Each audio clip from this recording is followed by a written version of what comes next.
Le cycle de la maladie du sommeil commence par une piqûre de la mouche tsetse. Si la mouche pique une personne déjà malade, elle ingère des parasites avec le sang.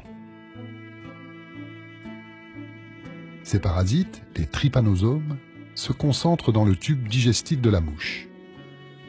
20 jours plus tard, les parasites migrent dans les glandes salivaires de l'insecte. À la prochaine piqûre, la mouche tsetse contaminera une nouvelle victime.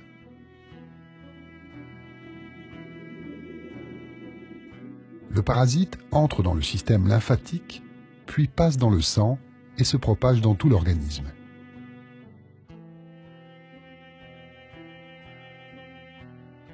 Dans un premier temps, les défenses immunitaires attaquent les parasites.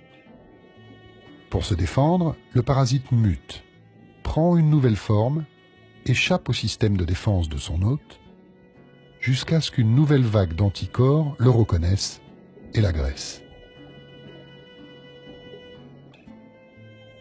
Ce cycle d'attaque et de défense se reproduit plusieurs fois avec l'apparition de symptômes tels que des poussées de fièvre, maux de tête, douleurs articulaires.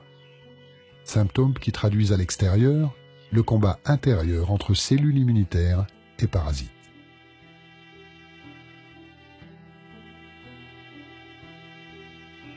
Mais ces symptômes sont parfois trop légers pour être détectés, alors que justement, c'est au cours de cette première phase que la maladie pourrait se soigner le plus facilement.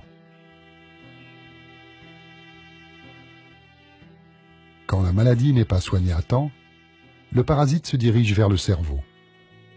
Un filtre protège le cerveau des agents pathogènes, des toxines et des hormones qui circulent dans le sang, la barrière hémato-encéphalique.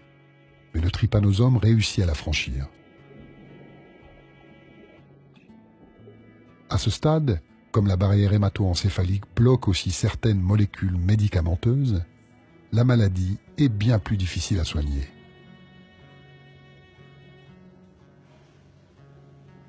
Une fois que le trypanosome est parvenu à se glisser dans le cerveau, le cycle du sommeil se dérègle. Le malade, qui souffre de confusion mentale, de troubles de la coordination, alterne des moments de grande fatigue et des moments d'agitation. Il dort le jour et veille la nuit. La détérioration de son système nerveux le plonge finalement dans un coma. Sans traitement, c'est la mort.